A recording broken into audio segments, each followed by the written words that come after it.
रामायण में बाली का चरित्र एक बहुत ही शक्तिशाली और बहादुर वानर के रूप में वर्णित है। वह किष्किंधा के राजा थे और वानर राज के रूप में जाने जाते थे। बाली की शक्ति इतनी अद्वितीय थी कि वह अपने दुश्मनों को आसानी से पराजित कर सकता था। वह भगवान इंद्र का पुत्र था, इसलिए उसकी ताकत और अधिक अद्वितीय मानी जाती थी।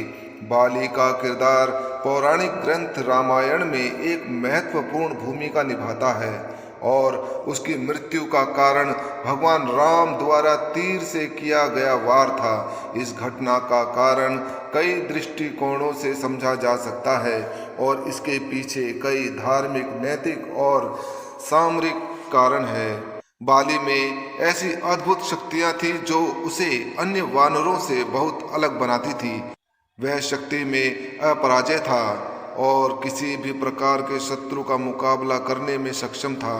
बाली को एक विशेष शक्ति मिली थी कि जो कोई भी उसके सामने युद्ध में आता, उसकी आधी शक्ति स्वतः ही बाली में समा जाती थी। इस वजह से कोई भी उसके सामने टिक नहीं पाता था, चाहे वह कितना भी शक्तिशाली क्यों न हो। यही कारण था कि उसके छोटे भाई सुग्रीव भी उससे डरते थे और उसकी शरण में रहते थे। बाली और सुग्रीव के बीच विवाद की शुरुआत तब हुई जब राक्षसों का राजा मायावी बाली को चुनौती देने आया। बाली ने चुनौती स्वीकार की और मायावी का पीछा करते हुए एक गुफा में प्रवेश कर गया। बाली ने सुग्रीव को गुफा के बाहर पहरा देने के लिए कहा और कहा कि अगर वह कुछ समय तक बाहर ना आए तो मान लेना कि वह मारा गया है। कई दिन बीत जाने के बाद जब बाली बाहर नहीं आया और गुफा से खून बहता देखा तो सुग्रीव ने यह मान लिया कि बाली मारा गया है।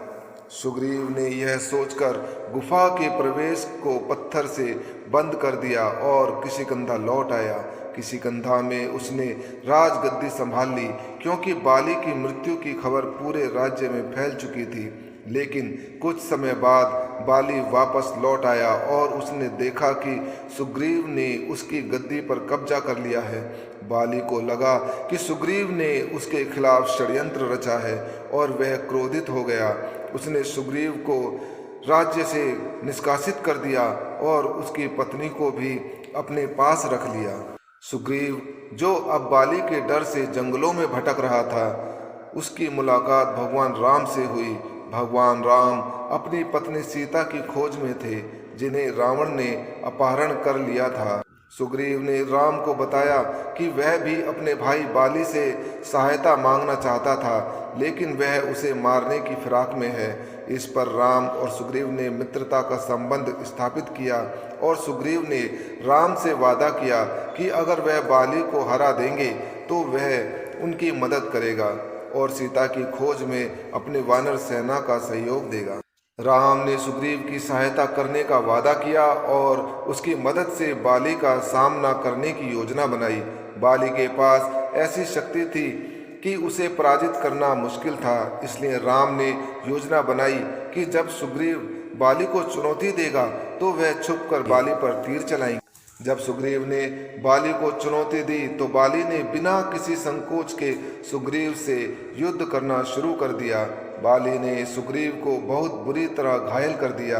यह देखकर राम ने एक पेड़ के पीछे से तीर चलाकर बाली पर वार कर दिया। राम का तीर बाली को लग गया और वह घायल हो गया। घायल अवस्था में ही बाली ने राम से पूछा कि उन्होंने उसे छिपकर क्यों मारा। बाली ने राम से पूछा कि क्या उन्होंने धर्म का पालन किया है, क्योंकि उन्होंने एक राजा होते हुए बिना कारण एक व्यक्ति पर वार किया। राम ने बाली को समझाया कि उन्होंने धर्म का पालन करते हुए अधर्म का नाश किया है। बाली ने अपने भाई की पत्नी को उसके जीवित होते हुए अपने पास रख लिया था, जो धर्म के विरुद्ध था। इसके अलावा राम ने कहा कि उन्होंने सुग्रीव से मित्रता की थी और अपने मित्र के साथ न्याय करना भी धर्म का हिस्सा है।